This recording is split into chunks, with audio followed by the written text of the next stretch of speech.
열왕기야 4장. 오늘 이야기는 말이다. 남편은 죽고 남은 두 아들마저 억지로 빚쟁이에게 끌려가기 직전인 아주 절망적인 엄마의 밤에서 시작한단다. 그리고 막 독이 퍼져서 마을 사람들이 다 죽을 뻔한 아주 아찔한 사건도 있지. 으악, 아들들이 끌려가고 독까지 터져요. 진짜 무시무시한데요. 그렇지. 오늘은 엘리사 선지자 시대에 일어난 아주 놀랍고도 은혜로운 4가지 기적 이야기를 하나씩 깊이 파헤쳐 볼 거란다. 이 사건들은 그냥 수천 년 전에 일어난 신기한 마술쇼 같은 게 아니야. 마술쇼가 아니면요? 그럼 이 지적들 속에 무슨 엄청난 비밀이라도 숨겨져 있는 거예요? 그렇고 말고 텅 빈 그릇이 어떻게 생명을 살리는 무기가 되는지 그 진짜 비밀을 우리 똑똑한 손녀 그리고 같이 듣고 있는 우리 친구와 함께 아주 재미있게 탐험해 볼 거란다. 네, 할아버지, 저 진짜 궁금해서 현기증 날 것 같아요. 곁에 있는 친구도 빨리 듣고 싶어하는 눈치예요. 첫 번째 이야기부터 당장 시작해주세요. 오냐. 첫 번째 이야기는 눈물 흘리던 아주머니와 텅 빈 그릇에 대한 이야기야. 옛날에 말이다. 하나님을 아주 잘 믿던 선지자의 제자가 그만 세상을 떠나고 말았어. 아이고, 가족들이 엄청 슬펐겠네요. 남겨진 아주머니는 어떡해요? 정말 막막했겠지. 남겨진 아내는 엉엉 울면서 엘리사를 찾아왔단다. 남편이 남긴 빚을 갚지 못해서 그 무서운 빚쟁이가 두 아들을 강제로 종으로 끌고 가려고 한다고 절규했어. 네, 아니 할아버지, 빚쟁이가 돈을 못 받았다고 아이들을 막 종으로 데려간다는 게 무슨 뜻이에요? 너무 잔인해요. 에거, 우리 선녀가 놀랐구나. 옛날 그 동네의 법과 문화를 보면 말이다. 돈을 빌리고 갚지 못하면 그 가족이나 자녀가 강제로 끌려가서 아주 힘든 심부름꾼, 그러니까 노예처럼 억지로 일을 해야만 했단다. 헐, 그럼 그건 그냥 가난한 정도가 아니라 아예 가족이 뿔뿔이 흩어지고 인간답게 살지도 못하게 되는 거잖아요. 완전히 망하는 거네요. 바로 그거지. 그냥 배가 고픈 게 아니라 가족의 생명과 자유가 완전히 짓밟히는 파멸이었지. 하나님을 잘 믿던 사람의 가족이 이런 끔찍한 일을 당하게 생겼으니 주변 사람들도 속으로 저런 하나님 믿어봤자 소용없구나 하고 수군거렸을지도 몰라. 아, 듣고 보니까 진짜 심각한 상황이네요. 그래서 엘리사 선지자는 그 아주머니를 어떻게 도와줬어요? 당장 빚을 갚아줄 돈을 짜잔 하고 줬나요? 아니야. 엘리사는 돈을 주지 않았어. 대신 아주머니에게 집에 무엇이 남았느냐고 물었지. 그랬더니 아주머니가 훌쩍거리며 대답했어. 우리 집에는 기름 한 그릇 말고는 아예 아무것도 안 남았습니다. 하고 말이야. 기름 한 그릇이요? 아니 할아버지, 그 조그만 기름 한 병으로 어떻게 그 큰 빚을 다 갚아요? 그걸 팔아도 얼마 안 될 텐데요? 우리 손녀 말이 맞다. 그런데 엘리사가 아주 이상한 명령을 내려. 동네 이웃들에게 돌아다니면서 텅 빈 그릇을 최대한 많이 빌려오라고 했단다. 조금 빌리지 말고 엄청 많이 말이야. 빈 그릇을 잔뜩 빌려오라고요? 동네 사람들이 빈 그릇을 왜 이렇게 많이 빌려가냐고 막 이상하게 생각했을 것 같아요. 그렇지. 하지만 아주머니는 두 아들과 함께 동네를 돌며 닥치는 대로 비낭아리를 빌려왔어. 그리고 엘리사가 시킨 대로 방문을 꼭 닫고 그 조그만 기름병을 기울여서 텅 빈 그릇에 기름을 붓기 시작했지. 우와, 떨려요. 그래서 어떻게 됐어요? 병을 쑥 기울이니까 그 조그만 병에서 기름이 콸콸콸 쏟아져 나오기 시작하는 거야. 첫 번째 그릇이 가득 차니까 다음 빈 그릇으로, 또 가득 차니까 그 다음 빈 그릇으로. 대박! 그럼 기름이 끝도 없이 계속 퐁퐁 솟아난 거예요? 지금같이 듣는 친구도 입이 떡 벌어졌을걸요? 그렇지. 아주머니가 신이 나서 아들에게 다음 빈 그릇을 다오 하니까 아들이 엄마, 이제 남은 빈 그릇이 하나도 없어요 라고 말했지.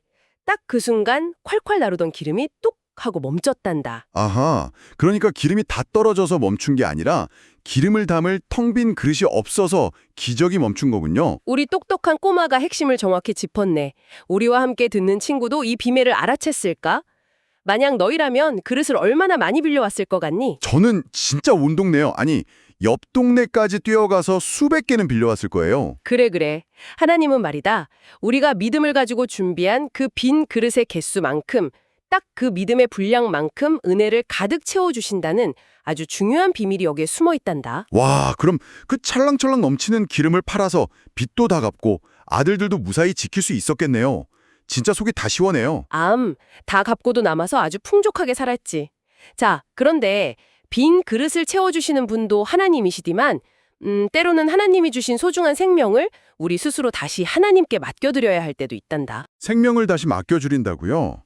방금 첫 번째 이야기에서는 가족을 구해주셨는데 이번에는 좀 무서운 이야기인가요? 두 번째 이야기는 바로 수넴이랑 마을에 살던 아주머니 이야기란다. 이 수넴 부인은 엘리사를 너무너무 존경해서 아예 자기 집 옥상에 엘리사가 쉴 수 있는 예쁜 방을 만들어 주었어. 침대, 책상, 의자까지 싹 다 새 걸로 말이야. 우와, 진짜 정성이 대단하네요. 엘리사 할아버지도 엄청 감동받았겠어요. 그래서 부인에게 막 상을 주셨나요? 그렇지. 엘리사가 너무 고마워서 나이가 많아 아이가 없던 이 부인에게 내년 이맘때 아주 예쁜 아들을 안게 될 거라고 축복해 주었어. 그리고 정말 기적처럼 아들이 태어났지. 우와, 해피엔딩이네요.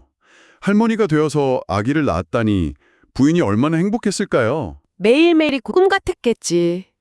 그런데 그 귀한 아이가 훌쩍 자란 어느 날 밭에서 일하는 아빠한테 놀러 갔다가 갑자기 아이고 내 머리야 하면서 머리를 감싸주고 픽 쓰러져 버렸어. 헉, 어떡해. 많이 아팠나 봐요. 빨리 병원, 아니 의사 선생님한테 가야죠. 사람들이 급히 아이를 엄마 무릎에 눕혀주었지만 안타깝게도 그날 낮 12시쯤 아이는 엄마 무릎 위에서 그만 숨을 거두고 말았단다. 아니, 할아버지, 하나님이 기적처럼 주신 아들인데 왜 이렇게 갑자기 다시 데려가신 거예요? 저 같으면 엉엉 울면서 하나님한테 막 따졌을 것 같아요. 일반적인 사람이라면 당연히 엉엉 통곡하고 원망했겠지. 그런데 이 부인의 행동은 정말 상상을 초월한단다. 부인은 울부짖는 대신 죽은 아이를 안고 옥상으로 올라가서 엘리사 선지자의 침대 위에 가만히 눕혀두었어. 침대에 눕히고는요? 그냥 그렇게 가만히 뒀다고요? 그러고는 남편에게 가서 엘리사 선지자를 만나러 갈멜산에 좀 다녀오겠다고 했지. 남편이 아니 오늘 예배드리는 날도 아닌데 왜 갑자기 선지자를 찾아가오? 하고 물어봤단다. 남편은 아이가 죽은 걸 전혀 몰랐거든. 그럼 부인이 아이가 죽었다고 남편한테 말했나요? 아니, 부인은 남편을 향해 아주 또렷한 목소리로 평안하다 이렇게 대답하고는 곧장 길을 떠났어. 네, 평안하다고요? 할아버지, 지금 아들이 죽어서 방에 누워 있는데 남편한테 모든 게 평안하다고 한 거예요. 거짓말 아니에요? 남편이 충격받고 쓰러질까 봐 일부러 거짓말한 거죠. 우리의 손녀가 아주 좋은 질문을 했네. 듣고 있는 친구도 속으로 거짓말이라고 생각했지. 하지만 이건 그저 숨기려고 한 거짓말이 아니었단다. 옛날 이스라엘 말로 샬롬, 즉 평안하다는 뜻은 단순히 마음이 편안하다는 걸 넘어서 모든 것이 완벽하게 회복될 거라는 강한 믿음의 표현이었어. 아, 회복될 거라는 믿음이요. 생명을 주신 분이 하나님이니까 다시 살려주실 수도 있다고 굳게 믿었던 거군요. 바로 그거야. 처음부터 기적으로 주신 생명이니 창조주 하나님이 이 죽음의 문제도 완벽하게 해결해 주실 거라는 굳고 강한 고백이었지. 그래서 부인은 쉬지 않고 달려가 엘리사의 발을 꽉 붙들고 그제야 참았던 눈물을 터뜨렸어. 부인의 믿음이 진짜 멋지네요. 그럼 엘리사가 당장 달려가서 기적의 지팡이 얍! 하고 아이를 살려냈나요? 호호호, 거기가 참 재미있는 부분이지. 엘리사가 자기 심부름꾼인 게하시에게 자기 지팡이를 주면서 먼저 달려가서 죽은 아이 얼굴 위에 그 지팡이를 올려놓으라고 했어. 보아, 선지자의 지팡이니까 얼굴에 딱 닿는 순간 아이가 번쩍 눈을 떴겠죠. 그게 말이다. 게하시가 헐레벌떡 뛰어가서 지팡이를 아이 얼굴에 딱 얹었는데 아무 일도 안 일어났어. 아무 소리도 없고 손가락 하나 까딱 안 하는 거야. 왜 마법 지팡이처럼 막 빛이 나면서 일어나야 하는 거 아니에요? 왜 아무 일도 안 일어났을까요? 기적은 말이다. 어떤 신기한 물건이나 요술 지팡이에서 나오는 게 아니기 때문이란다. 생명의 주인이신 하나님께 온 마음을 다해 간절히 매달리지 않으면 대선지자의 지팡이도 그냥 마른 나뭇가지에 불과하다는 걸 보여주신 거지. 아, 능력이 지팡이에서 나오는 게 아니군요. 같이 듣는 친구도 이건 몰랐을 거예요. 그럼 엘리사가 도착해서는 어떻게 했어요? 엘리사가 방에 들어가 문을 굳게 닫고 하나님께 아주 간절히 기도를 올렸어. 그리고는 죽은 아이 위에 납작 엎드려서 자기 입을 아이의 입에, 눈을 아이의 눈에, 두 손을 아이의 손에 꼭 맞추었단다. 와, 죽은 사람 몸에 그렇게 착 달라붙었다고요? 옛날 성경법에서는 시체를 만지면 큰일 난다고 하지 않으셨어요? 맞아. 시체를 만지면 부정한 사람이 되어서 며칠 동안 사람들도 못 만나지. 하지만 엘리사는 자리가 부정해지는 것을 겁내지 않았어. 생명을 살리기 위해서 자기의 온기와 생명을 그 차가운 아이에게 고스란히 나누어 주듯 아주 낮아져서 기도한 거야. 자기를 완전히 낮춰서 생명을 나눠주는 기도라니. 진짜 감동적이에요. 그래서 어떻게 됐어요? 아이가 눈을 떴나요? 그렇게 간절히 기도하니까 얼음장 같았던 아이의 몸이 서서히 따뜻해지기 시작했어. 엘리사가 다시 한번 아이 위에 엎드리자 죽어있던 아이가 갑자기 애취 애취 하고 7번이나 연속으로 재채기를 하더니 눈을 번쩍 떴단다. 와, 7번째 책이요? 할아버지, 성경에서 7이라는 숫자가 완전하다는 뜻이라고 저번에 알려주셨잖아요. 생명이 완벽하게 다시 돌아왔다는 뜻이네요. 허허, 우리 손녀 기억력이 대단하구나. 맞아. 눈물 흘리던 엄마 품에 살아난 아들을 안겨주었을 때 그 기쁨이 얼마나 컸겠니? 하나님은 이렇게 죽음의 문제까지도 이겨내는 진짜 생명의 주인이시란다. 정말 듣기만 해도 가슴이 막 벅차올라요.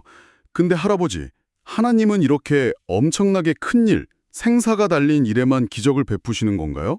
아주 좋은 질문이다. 세 번째 이야기는 생사가 달린 일이긴 한데 우리 일상생활 속에서 아주 흔히 일어날 수 있는 무서운 위기에서 시작한단다. 일상생활요? 또 무슨 위기가 찾아왔는데요? 엘리사가 길갈이라는 마을에 갔는데 거기가 엄청난 흉년, 그러니까 먹을 게 하나도 없어서 사람들이 바싹 말라가고 있었어.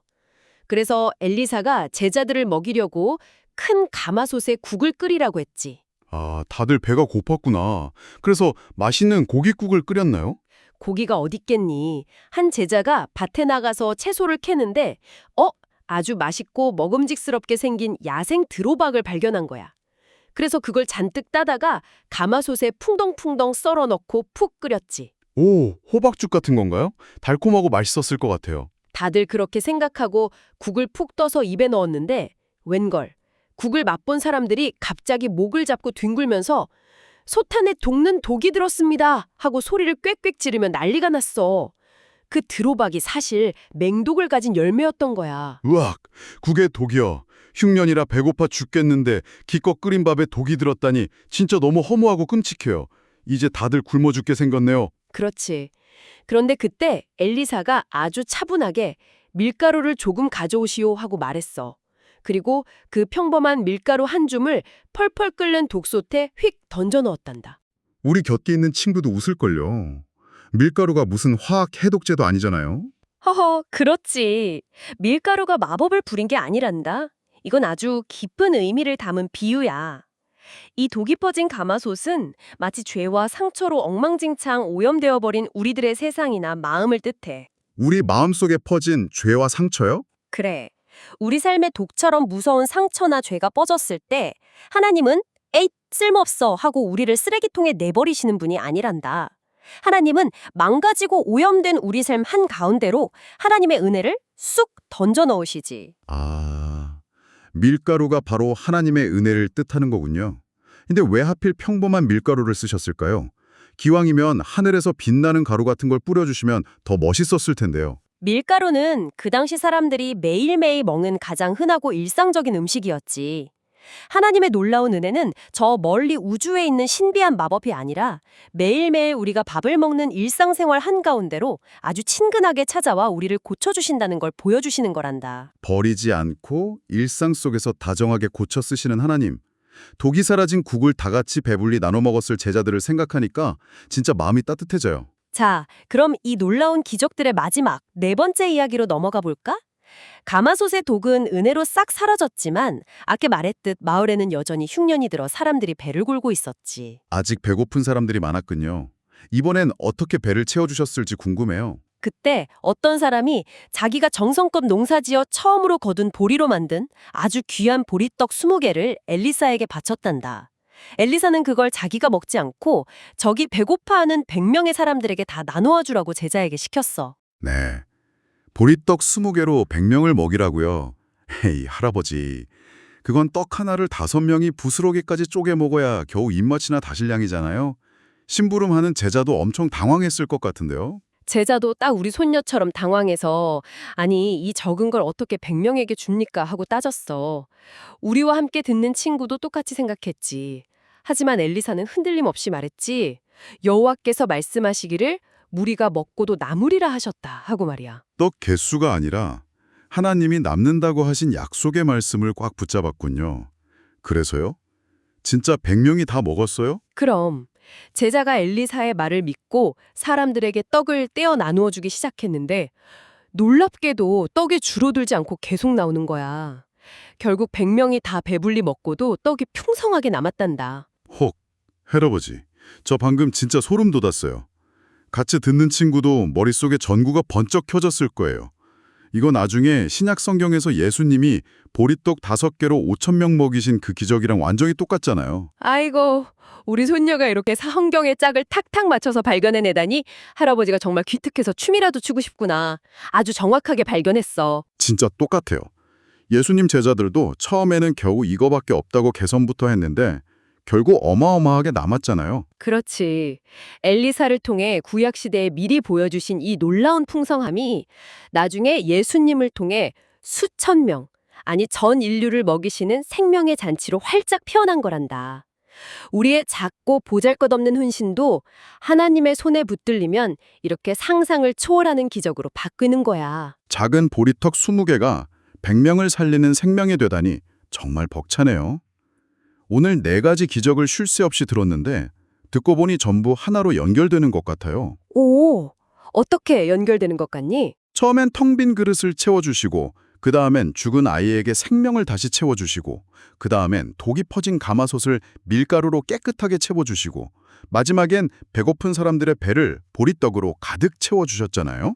허허, 완벽한 요약이구나.